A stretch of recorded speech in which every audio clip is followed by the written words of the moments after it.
encarnados. A palavra é sua, a reunião é sua. Você, por favor, me devolve às 8h35. Se eu tiver sem internet, você fica com ela. Por favor. Tá bom. Combinado, Celinha. Boa noite, pessoal. Bom, na verdade, assim, e não é surpresa, né?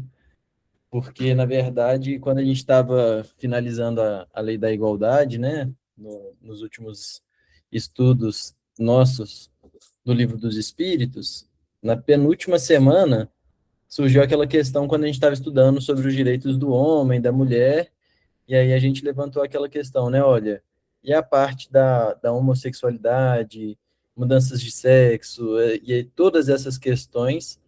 E aí eu fui arrumar uma sarna para coçar e falei assim, qualquer coisa a gente prepara um estudo sobre isso, enfim. E aí chegou o dia, né, da gente debater sobre esse tema, conversar um pouquinho a respeito disso. Então, já de antemão, eu, né, gostaria de pedir vocês muita ajuda, muita colaboração também, porque, particularmente, é um tema que eu nunca fiz em nenhuma palestra, até porque não é um tema simples de levar para uma tribuna. Pessoalmente também não é um tema fácil, que eu, assim, que eu domino ou que tenha vontade de falar, foi muito mais pelas circunstâncias, porque você fala assim, você tem que fazer um estudo. Com certeza esse vai ser um tema que eu não vou escolher, entendeu? Mas assim, você tem que fazer um estudo sobre isso. Eu vou preparar e vou fazer. Porque entram questões até mesmo de cunho pessoal que eu percebi que são crenças e preconceitos e que a gente carrega até mesmo por desconhecer o tema. Então, foi uma oportunidade de grande crescimento para mim. Então, obviamente, estou longe de dominar o assunto, de entender com profundidade, igual tem certas pessoas que já estão preparadas nesse sentido para isso.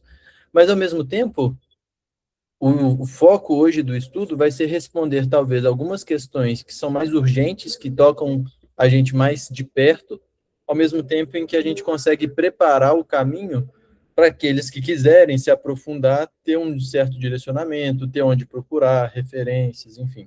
Então, obviamente, a gente não vai esgotar o assunto hoje, mas a gente vai trazer alguns temas aqui que podem ser importantes, né, não só para a gente saber como a doutrina espírita enxerga tudo isso, mas também para a gente poder lidar com as pessoas que têm essa opção, podem aparecer na nossa família, podem aparecer nos nossos relacionamentos no trabalho, em qualquer lugar, né? Então, é importante a gente entender tudo isso. Então, vocês fiquem à vontade também para poder perguntar, questionar, enfim. Não tem nada muito para projetar hoje, mas eu tenho a minha colinha aqui do lado que eu vou seguindo para a gente ir conversando. E ao mesmo tempo também, eu fiquei pensando assim, né? Mas qual que é a base disso tudo? É a base de qualquer coisa que a gente vá conversar dentro de uma palestra espírita, tem que estar, obviamente, no Evangelho e tem que estar na doutrina espírita. Senão, é só opinião pessoal. E opinião pessoal não é uma coisa que a gente quer. O que a gente quer são os fatos da doutrina. E eu fiquei pensando sobre que passagem de Jesus a gente poderia utilizar para poder ilustrar esse tema que a gente vai trazer hoje. Porque na época mesmo de Jesus, haviam questões ainda de preconceitos muito fortes e escancarados, sobretudo nessas questões de igualdade que nós estávamos estudando, sobre os gêneros masculino e feminino. Na época de Jesus, as mulheres praticamente não tinham valor social nenhum. Então, assim, elas não podiam ser instruídas. Quem teve a oportunidade de ver, por exemplo, a série The Chosen, consegue observar lá elas aprendendo a ler, né? Jesus ali, os discípulos, alguns ensinando para as mulheres a ler, porque elas nem sequer poderiam ler. Então, ter acesso, por exemplo, ao Velho Testamento e ler era uma coisa só dos homens. As mulheres, naquela época, na tradição, vamos dizer assim, ficava reservado a elas apenas, quando eles fossem começar, vamos dizer assim, o evangelho no lar, apenas os cânticos de louvor, os hinos, enfim. Então elas poderiam cantar, mas porque vinham de tradição em tradição, e não porque elas sabiam ler. Aquilo era passado de mãe para filha e assim sucessivamente. Então elas não tinham essa capacidade de ser instruída, elas nem sequer podiam votar, né? Isso é recente. Elas não tinham voz, elas não podiam se manifestar em público, elas nem sequer poderiam conversar com um homem em público. Então, era uma situação muito difícil para as mulheres naquela época, porque elas ficavam restritas em uma situação muito constrangedora e muito pequena, né? E aí a gente percebe que quando Jesus ele vai caminhando e para ali na fonte, no poço de Sicar, de repente ele dá a instrução para os discípulos irem para a cidade buscar comida, enquanto ele aguardaria ali na fonte, né?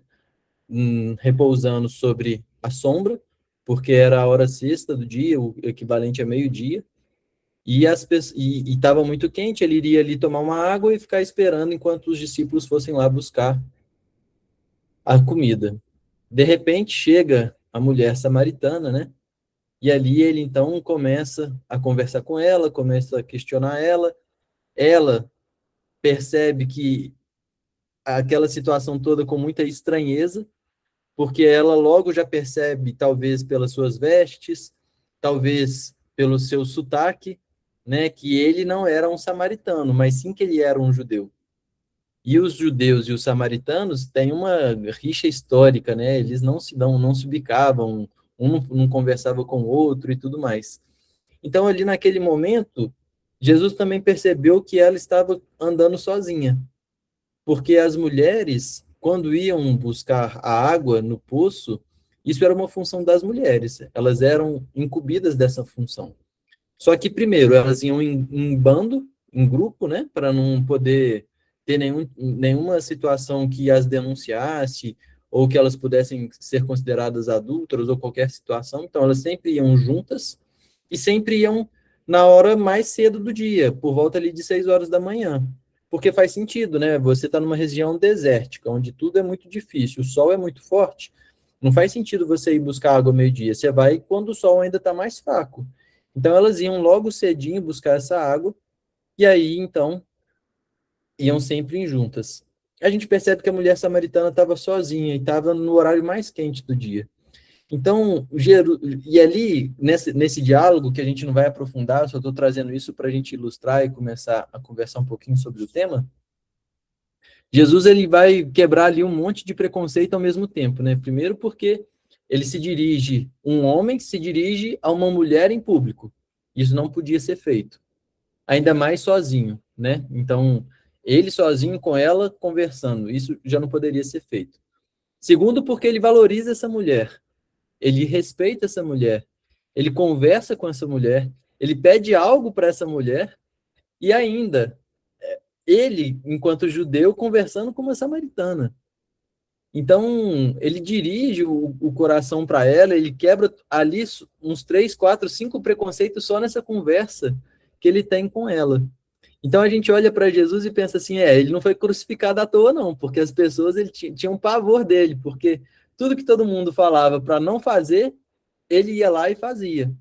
Então, ele quebrou todos esses preconceitos e talvez esse encontro com a mulher samaritana seja importante para nós nesse tema.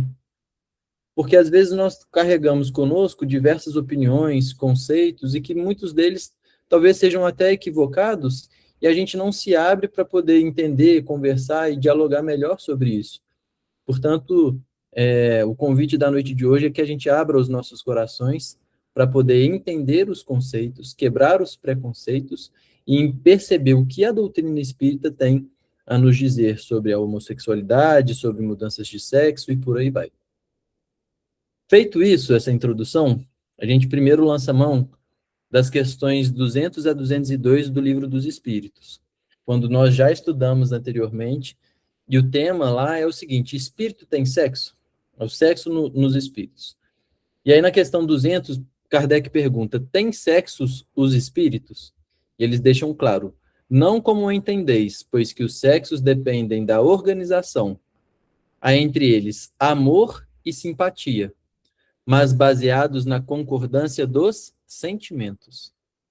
Então aqui a gente já percebe que os espíritos não têm sexo. Homem, mulher, como nós conhecemos, é uma condição do corpo humano. Os espíritos não possuem sexo. O que há entre eles é amor e simpatia, baseado na concordância dos sentimentos. Então a gente já percebe que é um nível de sofisticação mais elevado. Não está relacionado às questões materiais, mas sim no campo dos sentimentos. Depois, na 201, ele vai perguntar assim: em nova existência, ou seja, em uma outra encarnação, pode o espírito que animou o corpo de um homem animar o de uma mulher e vice-versa? E os espíritos deixam claro: de certo, são os mesmos espíritos que animam os homens e as mulheres. Então, aqui a gente vai construindo conceitos espíritas, porque depois a gente vai para os conceitos científicos e depois a gente volta para os conceitos espíritas. Então, a gente já percebeu que o espírito não tem sexo e que o espírito que hoje está como Pedro no corpo de homem pode vir numa próxima encarnação como Maria, animando um corpo de mulher. E assim sucessivamente. Então, cada hora nós podemos vir como homem ou como mulher. E para finalizar esse tema, na 202, Kardec pergunta: quando errante, o que é o errante? É na condição de espírito que está no mundo espiritual, na erraticidade. Então, é aquele espírito que está no mundo espiritual sem ainda ter reencarnado. Quando errante, que prefere o espírito? Encarnar no corpo de um homem ou no corpo de uma mulher? Então, se eu estou lá no mundo espiritual, o que eu vou preferir? Encarnar no corpo de um homem ou de uma mulher? Talvez se as mulheres pudessem opinar, eu ia falar assim: não, quero vir como homem na próxima, não vou ter TPM, não vou ter menopausa, não vou ter um monte de dor de cabeça. E os homens vão ter as suas queixas ali.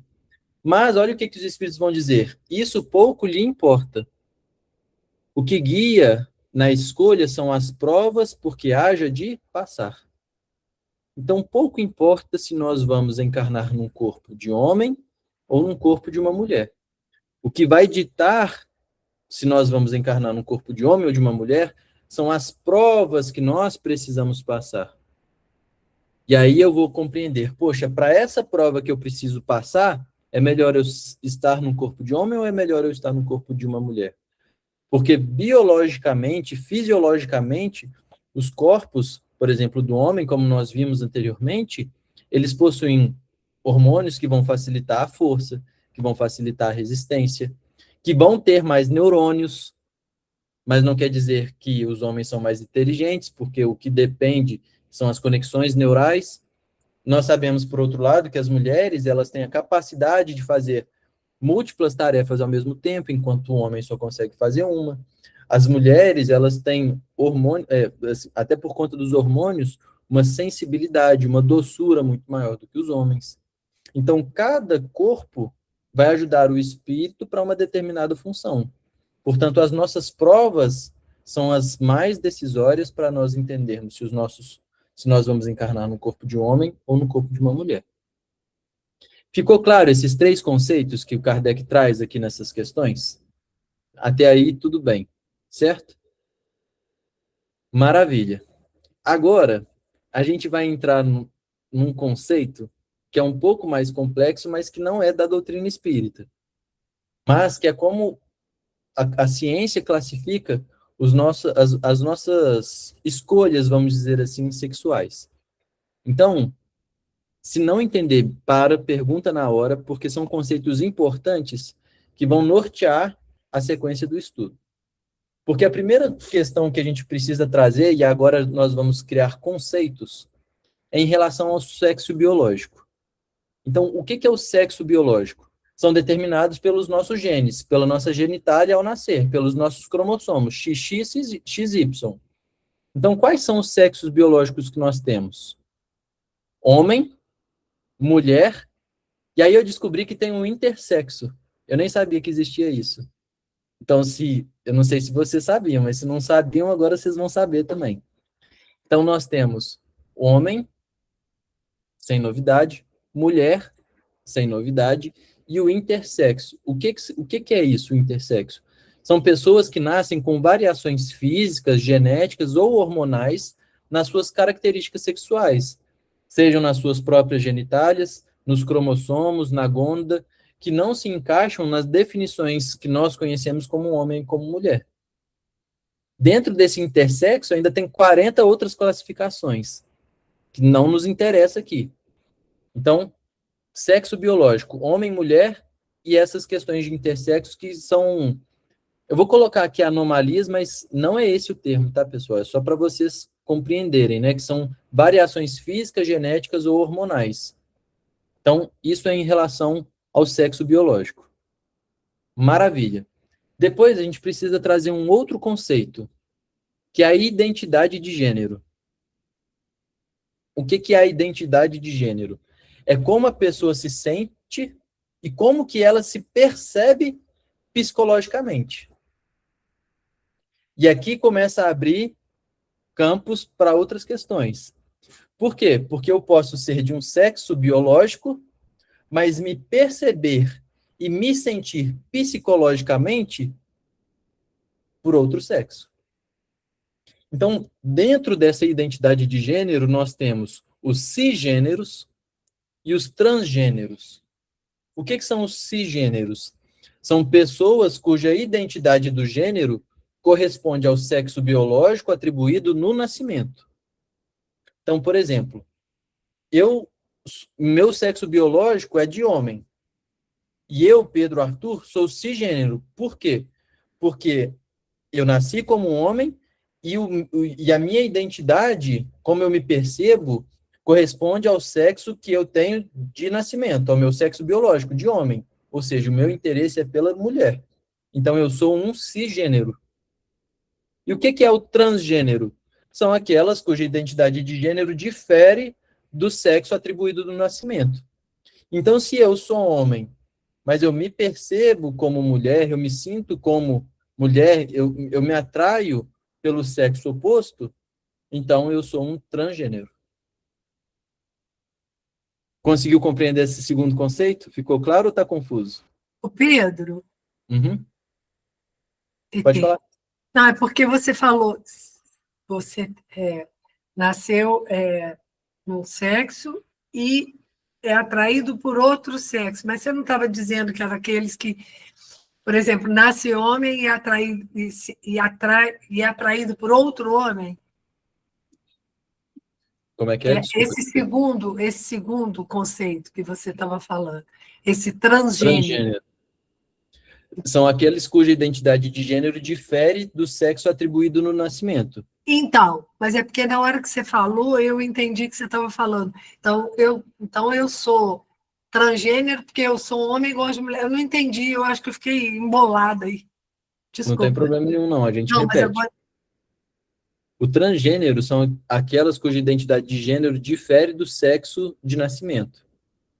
E os cisgêneros são aqueles que correspondem ao sexo biológico. Então, eu nasci como homem, o meu sexo biológico é homem, e eu me sinto como homem, então eu sou cisgênero.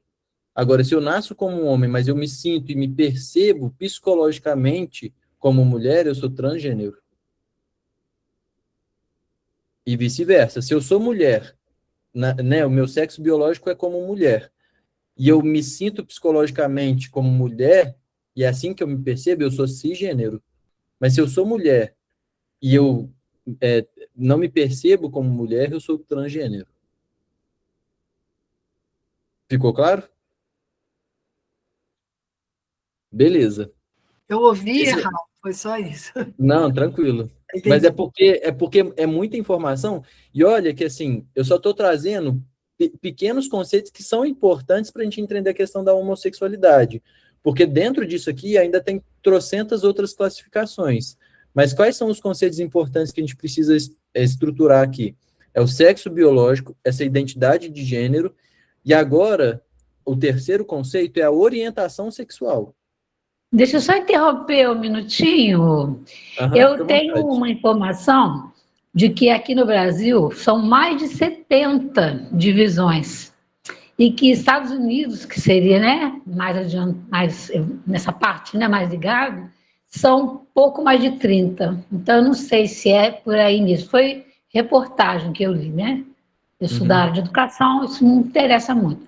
Mas aí eu queria ver se você percebeu isso, que aqui fez muito mais ligações, né, aculturações, vocês falam, talvez, né? É muita cultura, muita etnia, então chegou a suplantar o número de lá dos Estados Unidos. Eu confesso que eu não pesquisei assim, essa quantidade, porque, assim, não é um tema que, uma subdivisão que me interessaria aqui para o estudo, porque senão ficaria muito específico, e é muita subjetividade, muita classificação, que aí foge um pouco do nosso interesse espírita. Mas, mesmo que seja 30, é muito, entendeu? Então, não vale a pena a gente adentrar uma por uma, porque não é o foco do nosso estudo. Mas é importante a gente entender esses conceitos, que aí sim vão ser importantes para nosso entendimento. Né? Mas é bastante mesmo, assim, bem colocado. TT. Ô Pedro, então, existem também situações de que a pessoa nasce homem e durante um determinado tempo da vida ele como é que fala o primeiro que você falou? Que é o homem que gosta de mulher, o primeiro conceito. E depois de um tempo da vida, ele passa a sentir atração por homem e vai viver com um homem. Aí eu só queria entender também espiritualmente essa alteração. Sim, a gente vai chegar lá. Porque aí, quando a gente entra nesse tema, vou continuar aqui um pouquinho antes de passar aí a palavra para o Edu, só para a gente acabar os conceitos, e aí eu vou entrar nisso tudo. Porque senão a gente não avança e acaba o tempo, que o tempo urge. Mas aí a gente já está falando, TT, nesse caso, do terceiro conceito que eu ia trazer, que é a parte da orientação sexual. Porque a orientação sexual, o que que é? Ela está relacionada ao afeto e ao desejo pelo outro. Então, vamos recapitular para a gente entender a diferença. Sexo biológico é como eu nasço, homem, mulher, intersexo. Identidade de gênero é como a pessoa se percebe psicologicamente. Então, eu nasço como homem e eu me percebo como homem. Ou eu nasço como homem e me percebo como uma mulher. Agora, a orientação sexual, eu já estou falando, já está relacionada ao afeto e ao desejo que eu tenho pelo outro. Então, a identidade é como eu me percebo. A orientação é como que eu me relaciono com o outro. E aí a gente tem todas essas classificações. Porque aí eu posso ser, por exemplo, heterossexual, que eu sinto atração sexual ou mantenho relação amorosa com pessoa do sexo oposto. Eu posso ser homossexual, que é a pessoa que sente atração física, emocional ou sexual por pessoas do mesmo sexo ou gênero. Eu posso ser bissexual, que é pelos dois. Eu posso ser pansexual, que é independente de gênero. Aí vem trocentas classificações que, para nós, aqui na doutrina espírita, no estudo de hoje, não é o nosso foco. Então, aí aqui a gente fecha esses três conceitos para a gente avançar e ir para o último, que é a expressão sexual. A expressão sexual é como que o indivíduo ele vai manifestar a sua identidade através das suas roupas e dos seus comportamentos. E aí a gente fecha esses quatro conceitos. Então, sexo biológico é como eu nasço, homem, mulher e intersexo. Identidade de gênero é como eu me percebo psicologicamente. Orientação sexual é como que eu me relaciono em relação ao afeto e ao desejo pelo outro. E a expressão sexual é como que eu me expresso através da minha identidade e através do meu comportamento. Através das minhas roupas e tudo mais. Ficou claro? Os quatro conceitos são importantes. As subdivisões a gente esquece hoje. Não é muito importante, não. Mas aqui a gente já consegue ter uma noção melhor. Bom, vamos agora para a parte espírita, que é o que mais nos interessa. Lá na Revista Espírita, em janeiro de 1866, Kardec vai dizer assim: mudando de sexo sob essa impressão em sua nova encarnação, poderá o espírito conservar gostos, as inclinações e o caráter inerentes ao sexo que acaba de deixar. Assim se explicam certas anomalias aparentes que se notam no caráter de certos homens e de certas mulheres. Então, o que ele está abordando aqui para a gente? Quando nós vamos reencarnando, de acordo com as nossas provas, a gente vai encarnando como homem, como mulher. E aí acontece que ao longo dessas encarnações nós podemos gravar e guardar e conservar inclinações, gostos, que são de vidas passadas que a gente passou, às vezes, 2, 3, 4, 10 encarnações vindo com o mesmo sexo e a gente guarda aquilo ali. Então, Kardec já explicava que o espírito ele pode manter essas tendências e o caráter de um sexo anterior numa nova encarnação. O que vai explicar, obviamente, naturalmente, essa questão da homossexualidade e da transexualidade. Então, aí, a gente já percebe que é um fenômeno natural. Natural no sentido de que pode acontecer, que faz parte da natureza humana e da natureza espiritual. Quando nós vamos olhar agora, então, essa parte de hipóteses, vamos dizer assim, espirituais para essa homossexualidade, a gente consegue levantar algumas hipóteses, que a primeira é relacionada à questão da fixação mental. Por quê? Porque essa hipótese ela vai basear na continuidade da consciência que o espírito tem em relação a si próprio. Porque ao longo de várias encarnações, ele pode se sentir mais confortável e adaptado a um determinado gênero. Então, por exemplo, se um espírito estagiou ali por 5, 10 encarnações seguidas como uma mulher, ele vai naturalmente desenvolver um psiquismo profundamente feminino. E aí, de repente, ele reencarna com um corpo masculino por uma necessidade de aprendizado, por uma questão de prova, e ele vai ter que romper com aquilo tudo que ele construiu ao longo de 10 encarnações, por exemplo. Então, isso vai criar um conflito também biopsíquico para ele, porque o corpo físico é masculino, mas a forma do perispírito, as tendências mentais, ainda vibram na polaridade anterior. Porque o nosso perispírito, ele é baseado e moldado pelo nosso corpo mental.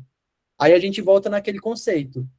Como que eu, espírito imortal, Pedro, me identifico em relação ao meu gênero?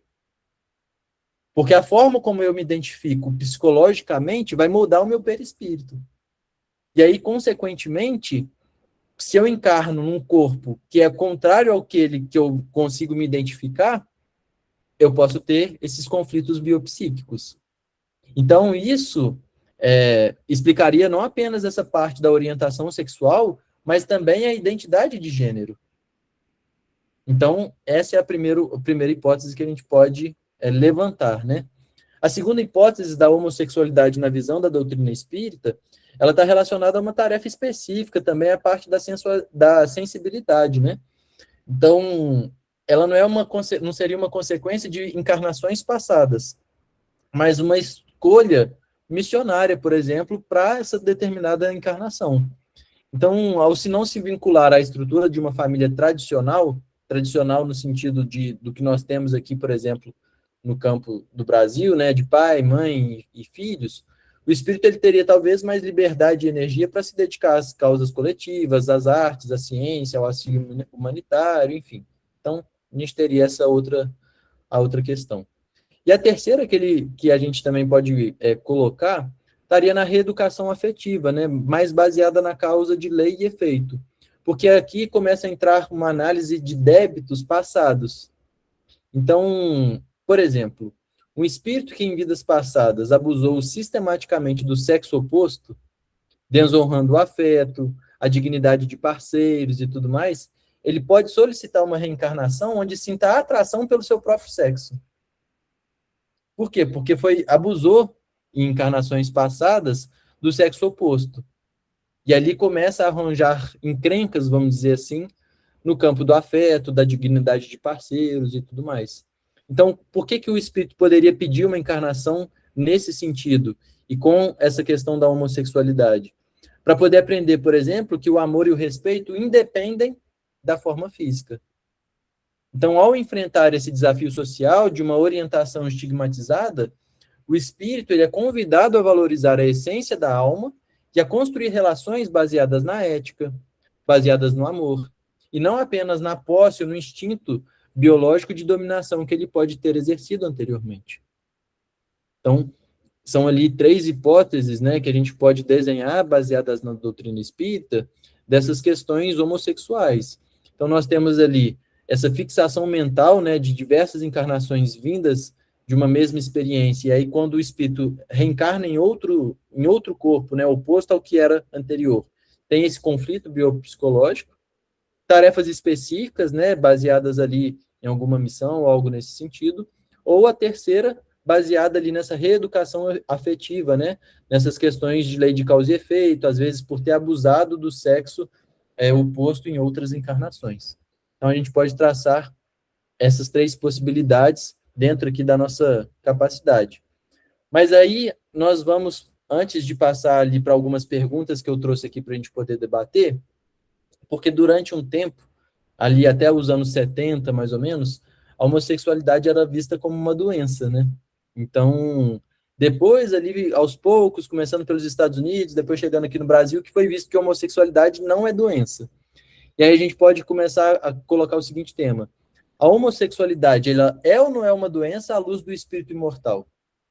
Então a gente deixa claro, né, assim, a homossexualidade, segundo a ciência, ela é uma orientação afetivo-sexual normal. Então não tem nada de doença. Agora, sob o ponto de vista espírito, ela tem sido catalogada por muitos escritores espíritas como uma doença ou até mesmo um distúrbio da sexualidade, em franco desrespeito, né, ao conhecimento científico atual. Então não há base nenhuma na doutrina espírita para a gente afirmar tal coisa. Então, por que às vezes isso pode aparecer? Porque a gente sempre vai frisar, né, o movimento espírita é diferente da doutrina espírita. Então tem algumas pessoas que podem usar da sua personalidade para poder emitir opiniões que podem ser contrárias a essa questão. Mas na doutrina espírita não há base de conhecimento nenhum para falar que a homossexualidade é algum tipo de doença ou algo nesse sentido, né? Não há uma visão que seja consenso sobre o assunto no movimento espírita, mas nós temos diversos espíritos, como André Luiz, Emmanuel, direcionando todo o pensamento e a reflexão a nesse respeito, colocando ali questões principais como o acolhimento, a inclusão da pessoa homossexual, entendendo que a homossexualidade, na verdade, ela é como uma condição evolutiva natural no sentido de presença da natureza, né, de fazer parte aí do dia a dia das pessoas, decorrente de múltiplos fatores, sempre individuais de cada um. Então, assim, uma pessoa ela pode ter um motivo para ela ser homossexual, mas que o motivo pode ser não pode ser o mesmo para outra pessoa. Cada um vai ter o seu motivo, vamos dizer assim, né? E aí isso depende de diversas questões, como nós falamos anteriormente, né? Pode ser tarefas específicas, provas redentoras, condições expiativas e reeducativas, né, para as pessoas.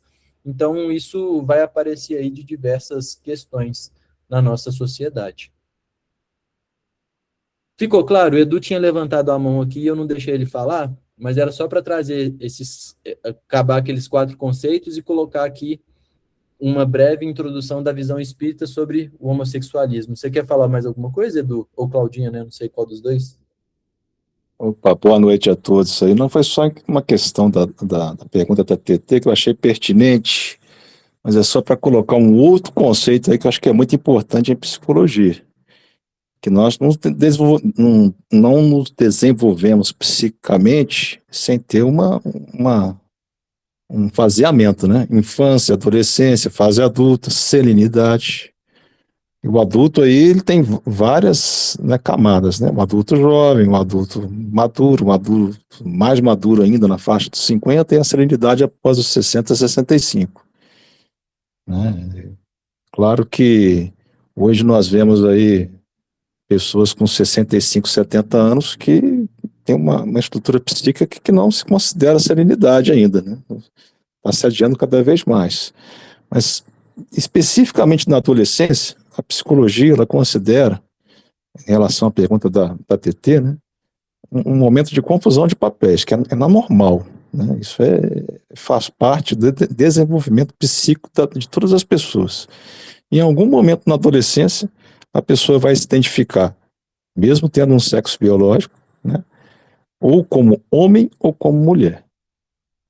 Isso aí é básico para a psicologia que estuda inconsciente, porque esse movimento pode ser até só inconsciente, né? Pode ser só reconhecido em sonhos, não pode ter nenhuma base na consciência. Como são conceitos muito complexos, eu vou só comentar no final, se você me permite, o Pedro, alguns conceitos como adaptação e identidade, que é o grande problema do adolescente. Inclusive, na minha linha junguiana, a gente vai trabalhar sempre com a dualidade. Né?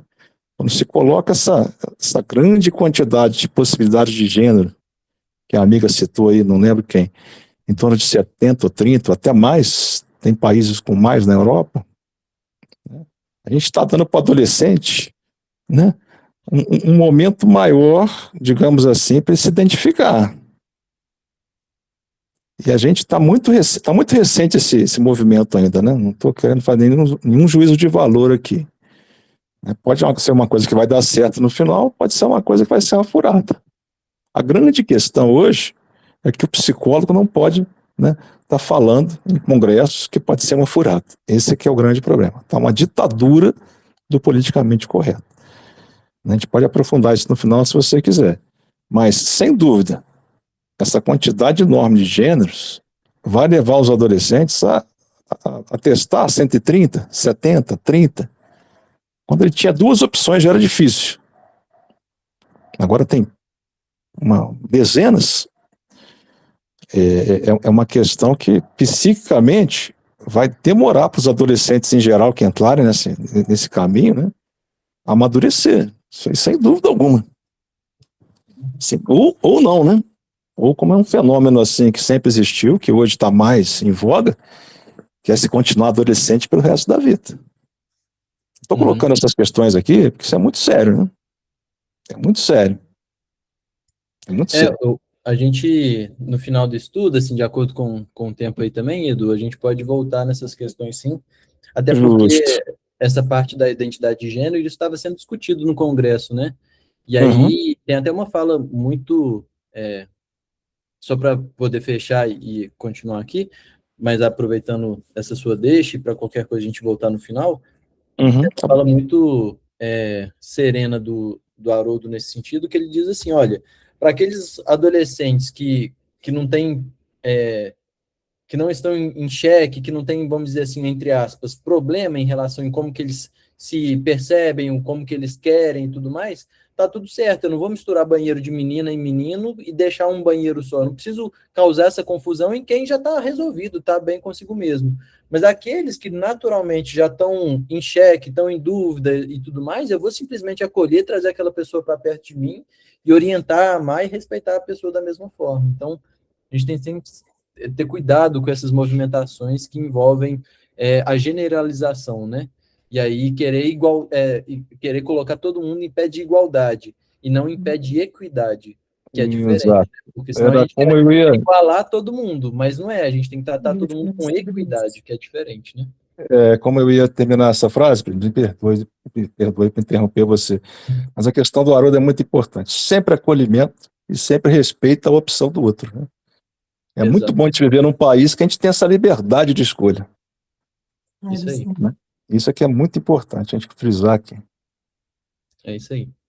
Show de bola. A gente volta nesse tema aí no final, Edu, que é importante sim. Bom, aí o que eu pensei? Porque assim, não dá para falar, a gente tem 1 hora só, não dá para falar tudo. Eu falei, vou trazer esses conceitos na parte da doutrina, na parte da ciência, como cada um se percebe.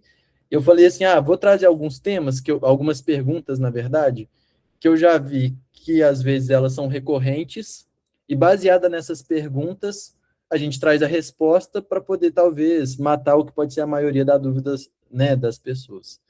Então, o que é muito comum é perguntar assim, se a homossexualidade ela é uma expiação para a pessoa passar. Até por uma visão equivocada que as pessoas acham que o espírito ele sempre tem que sofrer, né? As pessoas romantizam muito isso, né? Então, costumam perguntar, né? A homossexualidade ela é uma expiação? Então, assim, a gente pode voltar naquela questão da parte das causas da homossexualidade. Ou ela vai ter causa nessa atual encarnação, ou vai ter causa nas vidas passadas. É o que a gente vê lá no capítulo 5 do Evangelho segundo o Espiritismo. Tudo é isso. Tudo que eu passo é uma causa nessa atual encarnação, ou é uma causa na encarnação passada. Se eu for analisar a homossexualidade na causa atual dessa encarnação, eu posso colocar algumas hipóteses. Traumas na infância ou na juventude, influência educativas dos pais, pode ser curiosidade, como o Edu disse aí, né? Vou colocar a criança ali ou o adolescente para experimentar 70 questões diferentes. Pode ser processos obsessivos, pode ser espíritos influenciando os desejos desses indivíduos. Então, isso tudo está relacionado à causa atual.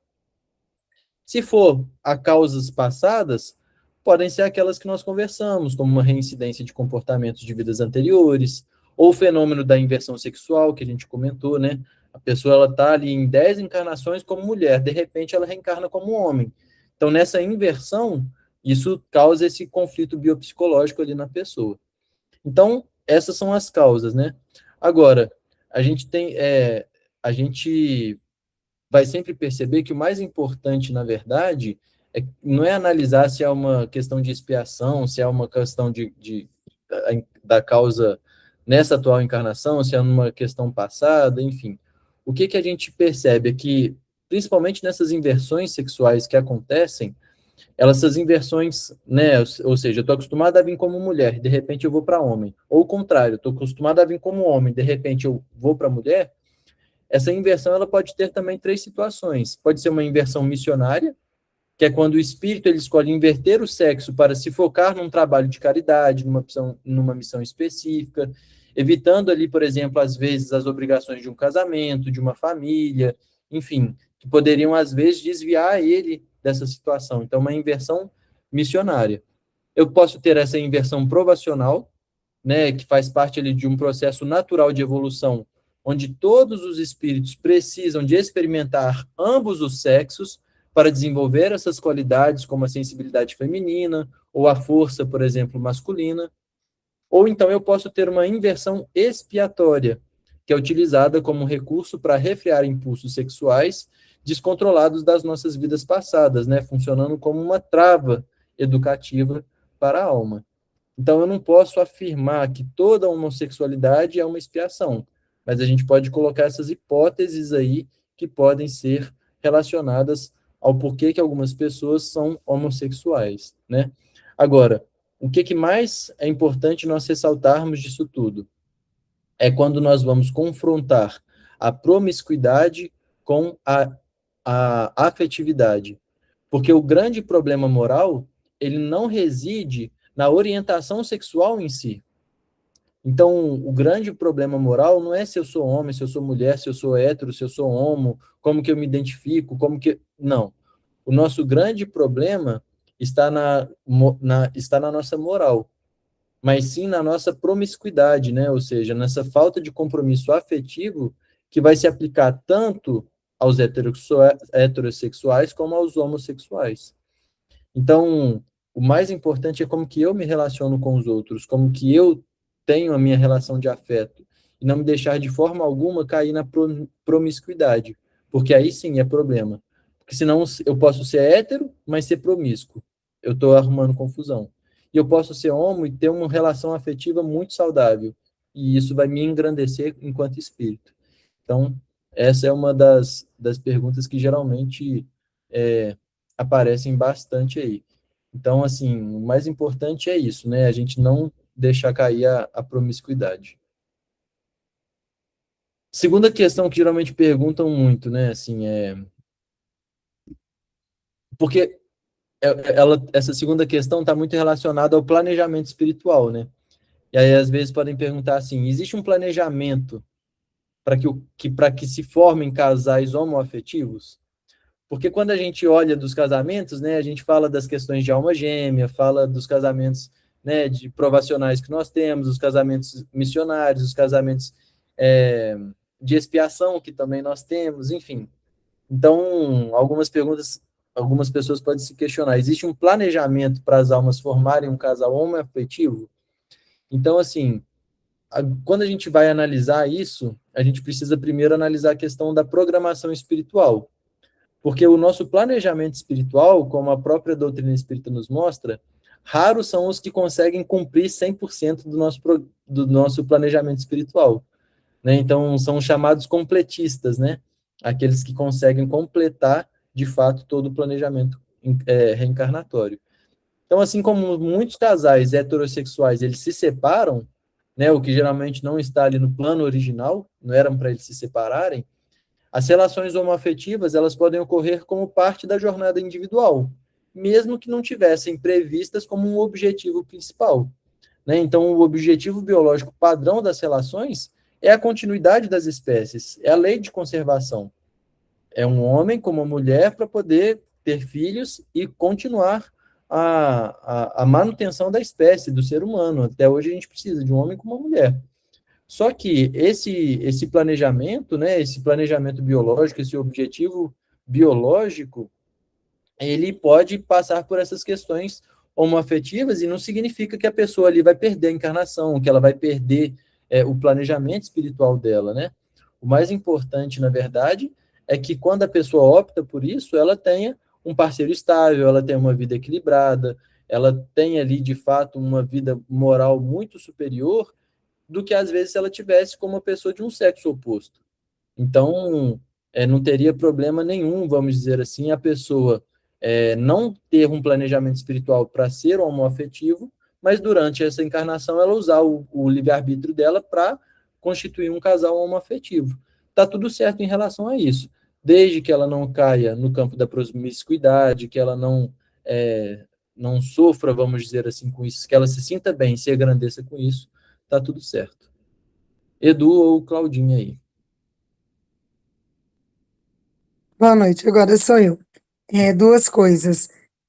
Diante de tudo que você está falando, a gente sabe que o objetivo hoje, né, tem um foco, mas a gente leva para as nossas vidas também. Que promiscuidade, acho que todo mundo pode, mas não deve porque tem consequências. Então, assim, isso fica num consciente coletivo, assim, né? Já ali tem, mas a gente nem sabe porque as pessoas fazem escondido, só está na consciência de cada um. E a outra coisa que me encanta é o desenvolvimento da ciência num todo, assim, como as pessoas têm conseguido, primeiro, adotar filhos que os casais, por vias normais, não quiseram, não puderam, ou enfim, chegaram até casais, duas mulheres, dois homens, enfim. E são criados ali com tanto afeto, tanto cuidado, tanto zelo. Ou duas mães ou dois pais que conseguem ou uma barriga solidária ou de aluguel, que em outros países isso é permitido, legalmente, né? A pessoa paga e gera para uma outra pessoa.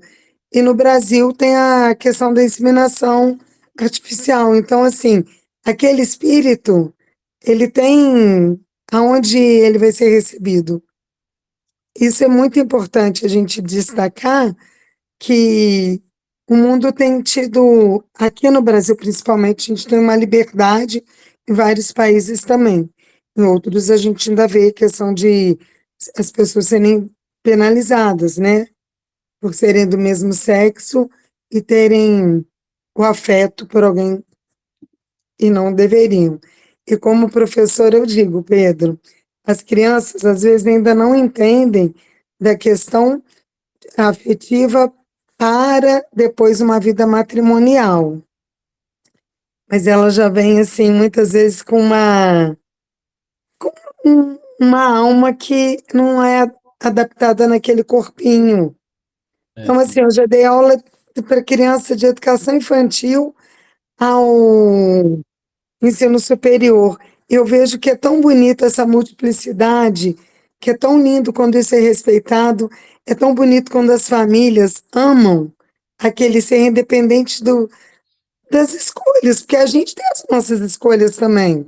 Uhum. Então, assim, é um tema que eu fico pensando, ele é instigante, a gente precisa aprender muito, o seu tempo aqui é realmente curto, acho que a primeira coisa que a gente precisa é ter amor, para a gente poder dar esse amor para quem precisa, independente de qualquer escolha, porque a gente também não sabe nossas vidas pregressas, não sabe as vidas futuras e nem quem vai vir na nossa família para a gente amar. E quem vai mudar o ciclo, quem vai mudar essa história, às vezes em famílias onde as mães querem muito ter uma menina para casar com aquele príncipe que não sei o quê. Eu tenho uma amiga que passou por uma situação assim, e além da evangélica, então na cabecinha dela, a filha dela não vai para o céu. E já tem outros casos de famílias mais tradicionais, onde o pai gostaria que o filho fosse ali um reprodutor, até um garanhão, porque a nossa sociedade é machista. Então, assim, a gente tem sempre aprendizado, aprendizado, aprendizado. Obrigada, gente. Boa noite. Ótimo, Claudinha. Rita. Só reforçando aí o que a Claudinha acabou de falar, vou dar o meu depoimento, tá? Como mãe de um homossexual. O meu filho é homossexual, ele aos 17 anos, ele revelou para mim isso, Só que muito em criança ainda, eu já percebia isso nele, embora ele não tenha trejeitos homossexual. Tá? Ele se veste como homem, tem toda a fisiologia assim, física, digamos assim, como homem, mas tem atração, como tem um companheiro, ele tem um namorado do mesmo sexo. E eu percebia, desde muito garoto, eu percebia nele essa tendência. Eu não sei se é instinto de mãe, eu não sei explicar o quê, tá? Mas eu percebia. E quando ele me revelou, eu simplesmente abracei ele e falei, meu filho, eu vou continuar te chamando como você é, meu filho, como você é. E eu falei justamente isso com ele. Falei, eu só te peço uma coisa, não seja promíscuo. Seja digno, seja honesto, seja tudo de melhor que você possa ser. E segundo a sua concepção, você seja o melhor. E ele tem sido isso. Entendeu? É um filho maravilhoso, um profissional excelente, e eu só tenho assim, elogios. Então, assim, eu já tive. Ele mesmo já me relatou muitos casos que ele falou comigo. Ele falou, mãe, eu sou muito feliz de ter nascido no lar que eu nasci, porque vocês me acolheram. Teve pessoas da família que não acolheram de tal forma, mas isso aí não vem ao caso. Ele falou comigo, mãe, eu sou muito feliz, porque ele teve casos de amigos dele que também foram homossexuais e que tiraram a própria vida em relação da família não aceitar. Entendeu? Então, o que eu tenho que falar é isso, é amor. Não tem como não amar um filho só porque ele tem uma opção diferente da maioria, digamos assim. Ele não é anormal, ele só tem uma opção diferente da maioria. É só isso mesmo. Muito bom, ótimo relato. TT. Você não vai conseguir terminar, né, Pedro? Só uma coisa rápida. Quando a Claudinha citou fertilização in vitro, eu passei por uma situação que eu não tinha mais óvulo para fecundar, né, saudável, então eu tentei uma fertilização in vitro com óvulo doado. Então, seria o espermatozoide do meu marido, o óvulo de uma pessoa gerado em mim. E aí me surgiu essa dúvida aqui agora, claro, eu fiz, não engravidei, me divorciei, né? Não existe mais essa situação para mim, mas me surgiu essa dúvida em relação ao espírito que ia encarnar, gerado na minha barriga com o óvulo de outra pessoa, sabe? Aí eu me lembrei disso, por isso que eu... E como o Edu colocou ali, acho que você vai precisar mais de uns 2 ou 3 capítulos de estudos aqui, porque o tema é instigante.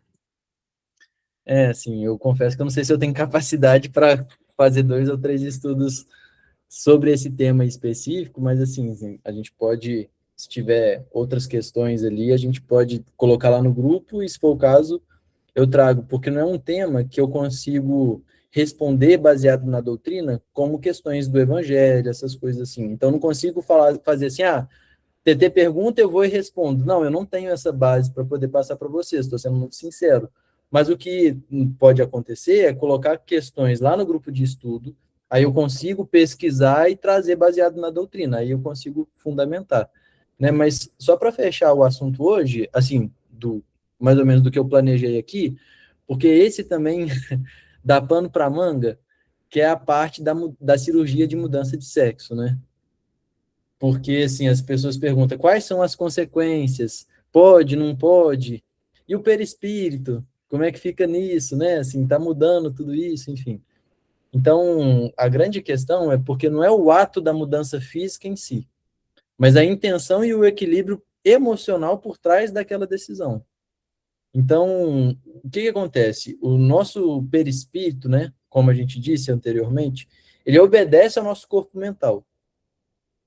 Então, uma pessoa trans que se percebe em um gênero diferente do biológico, ela já pode ter essa imagem moldada no seu corpo astral. Então, lembra, eu nasci como homem, é meu sexo biológico. Mas aí eu vou olhar aquilo que nós conversamos, que é a minha identidade de gênero, que é como que eu me percebo psicologicamente. E às vezes eu já me percebo como mulher. E aí o meu corpo mental, ele vai moldando o meu perispírito. E aí o que que acontece? Uma pessoa que é trans, que se percebe com um gênero diferente do biológico, ela já pode ter moldado esse perispírito. Então, o perispírito ele é moldado por esse corpo mental. E muitas pessoas que realizam essa transição, né, essa cirurgia de troca de sexo, elas já possuem uma autoimagem mental que não corresponde ao corpo físico.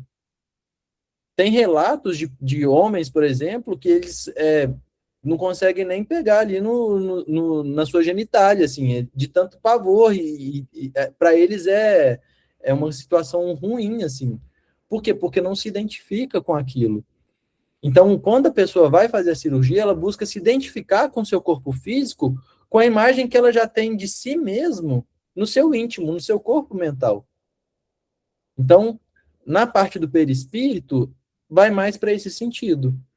E é interessante porque o Andrei Moreira, eu vou deixar aqui 2 seminários para vocês assistirem como recomendação, porque ele é médico, ele é gay, ele tem livros baseados nisso, é uma pessoa que tem base para poder falar sobre esse tema. Ele faz uma provocação muito interessante, porque ele diz assim: muitas pessoas vêm me questionar de como ficariam as consequências para o perispírito na mudança de sexo. Mas ninguém vai questionar quando as mulheres vão fazer lipoescultura, colocar silicone, fazer redução de mama e fazer essas questões todas. Por que que na mudança de sexo a gente questiona essa parte do perispírito e nessas outras questões não? Porque é como que a pessoa se identifica, a imagem que ela quer, ela está cuidando do corpo da mesma forma. Então, todas as vezes que nós fazemos uma cirurgia, uma alteração no nosso corpo físico, vai impactar o perispírito? Vai, sempre. Qualquer procedimento que nós fizermos vai impactar o corpo físico. Por quê? Porque o nosso perispírito, ele está ligado ao nosso corpo físico, célula a célula, isso está lá na doutrina. Portanto, qualquer alteração que nós fizermos no corpo físico vai impactar no nosso perispírito. Só que muito se questiona nessa parte em relação à mudança, né, dessa cirurgia de sexo. E aí tem uma outra questão também relacionada a essa cirurgia, que está relacionado à parte das provas, né? Porque se a encarnação ela previa uma prova específica que foi evitada através dessa mudança, o espírito geralmente vai ser convidado por uma experiência semelhante no futuro para concluir aquele aprendizado, porque naquela encarnação ele optou por mudar essa questão do sexo, né? Então, se o espírito ele vai se amadurecendo, vai se transformando moralmente, pode ser que ele até seja dispensado de repetir essa prova, né? Porque o objetivo final dessas sucessivas reencarnações é que a alma aprenda a lidar com seus dramas, com as suas paixões, encontrando uma solução equilibrada ali para todos esses conflitos, né? Então, a grande questão é que a gente sempre, como disse a Rita, né, ali, evite a promiscuidade, abrace, ame a pessoa com as escolhas que ela tem, da forma como ela se identifica, da forma como ela quer se relacionar com as outras pessoas, desde que sempre seja baseada essas relações no afeto, no respeito, no carinho, evitando ali qualquer promiscuidade, né? Então, uma pessoa que passa por uma transição para viver um verdadeiro amor e um amor recíproco, ela pode estar numa condição espiritual muito melhor do que pessoas que seguem, vamos dizer assim, essas normas sociais, heteroafetivas, mas que vivem ali em relações completamente desequilibradas e promíscuas, né? Então, um ponto central é que essa vivência do amor, ela seja verdadeira e seja fiel, né, aos grandes reguladores do nosso equilíbrio espiritual, cultivando aí toda essa energia sexual que nós temos, que é uma das energias mais fortes que nós carregamos conosco, né? Que é essa energia criadora, que sustenta, que edifica, que constrói. Então, era uma outra pergunta que eu queria trazer hoje aqui também, porque está em voga, né? E está em alta isso. Então, é importante a gente saber, ter uma noção mais ou menos, e fica aí como sugestão, eu vou colocar depois lá no grupo de estudo, os 2 seminários, né? É um seminário só, que tem parte 1 e parte 2 do Andrei Moreira, dá 3 horas para quem quiser assistir, alguns livros também, algumas entrevistas para vocês poderem pesquisar melhor aí sobre o tema. Rita e depois Celinha. Então, é só para completar aí, o Pedro, que inclusive o doutor Andrei Moreira, não sei se é um desses seminários ou se é algum outro que você não teve conhecimento, ele fala muito sobre essa mudança, a cirurgia de mudança de sexo. Tá? Ele fala muito, inclusive ele fala abordando não só o espiritismo, mas também abordando a parte psicológica do ser. Um deles, não sei se é um desses ou se é algum outro que eu já ouvi, entendeu? Mas tem alguma coisa relacionada. Muito bom, a gente coloca tudo lá, porque assim, tem diversos aspectos para a gente poder abordar, né? Tem a questão médica, tem a questão fisiológica, tem a questão espiritual, tem a questão psicológica, porque tudo isso envolve o ser, o espírito imortal, né? Então, assim, eu queria só pontuar essas questões hoje com vocês, trazer alguns conceitos que apareceram. Não sei se ficou mais confuso ou menos confuso, mas o esforço foi para que a gente pudesse, dentro daquela parte da lei de igualdade, de homem e mulher, a gente fizesse só esse apêndice aqui para poder abordar esse tema que é pouquíssimo abordado e que é repleto de preconceitos ainda, não só pela sociedade, mas também nossos centros espíritas, porque enquanto União Espírita Mineira, ano passado ou retrasado, a gente estava rodando, eu, Daniel Bonotto, algumas pessoas da União, dentro da área do atendimento espiritual, a gente só pediu aos centros espíritas para que preenchesse uma pesquisa da seguinte forma: tem frequentadores homoafetivos na sua casa espírita? Tem trabalhadores? A gente queria saber, assim, se essa comunidade de homossexuais, LGBTQI e todas, se elas estão presentes na casa espírita.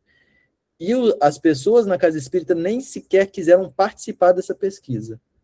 Tiveram aversão à pesquisa, ou seja, a gente percebeu que dentro da casa espírita ainda há muito preconceito com essas pessoas.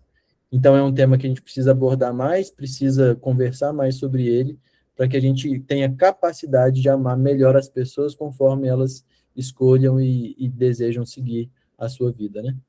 É isso, Celinha. É contigo aí agora que a gente já esgotou nosso tempo. Pedro, eu te agradeço muito, mas eu queria saber de você o seguinte: na próxima semana você vai estar conosco. Estaremos juntos aqui. Parece que você não conseguiu colocar todas as questões. Uma sugestão é que você complete o que faltou e depois dê prosseguimento ao estudo do Livro dos Espíritos. O que você acha? Acabou que eu trouxe tudo, assim, eu falei um pouquinho mais rápido, mas eu trouxe tudo. Mas, se surgir alguma questão, se vocês quiserem falar assim, Pedro, aprofunda sobre essa parte, ou quiser mandar alguma pergunta específica, pode mandar lá no grupo de estudo, por exemplo, fala mais sobre isso, ou então manda uma pergunta específica, como que a gente lida com essa situação? Pode mandar lá, aí a gente inicia o estudo respondendo as perguntas ou falando sobre um tema específico, e depois parte para o Livro dos Espíritos. Ou se o próximo estudo precisar responder o estudo todo sobre as perguntas ou sobre algum tema específico, pode ser também, não tem problema. Só preciso que mande com antecedência, como eu falei para vocês, para eu poder preparar, porque não é um assunto que eu domino com facilidade, tem que, de fato, pesquisar. Ok. A gente tem 2 mãos levantadas, mas nós estamos no horário da gente começar a nossa irradiação. Tem a Eliette e a Dona Hélida. Não, desculpa, é rapidinho, é só para dizer que ficou faltando a parte na questão do atendimento fraterno, das atitudes que devemos ter ao receber as pessoas nesse atendimento. Se vocês puderem estudar sobre isso, aí seria muito interessante. Tá? Só isso. Obrigada. A Eliette, se for rápido também, se for rapidinho, fala também, por favor. Ligando o microfone, senão a gente não vai te ouvir. Ligando o microfone, não ligou ainda. Não ligou. Essa do atendimento fraterno é interessante, sim. Bem interessante. Não conseguiu, Eliette? Manda lá no grupo, grava um áudio fazendo favor. Pode ser? Para a gente não perder. Nós temos muita gente em sofrimento aguardando nossas vibrações também. Pode ser? Que a gente não está conseguindo saber o que você tem para falar. Apesar da gente tentar uma telepatia, mas ela não está funcionando. Pedro, muito obrigada. Então, fica aí a seu critério trazer mais alguma coisa, porque o tema é realmente um tema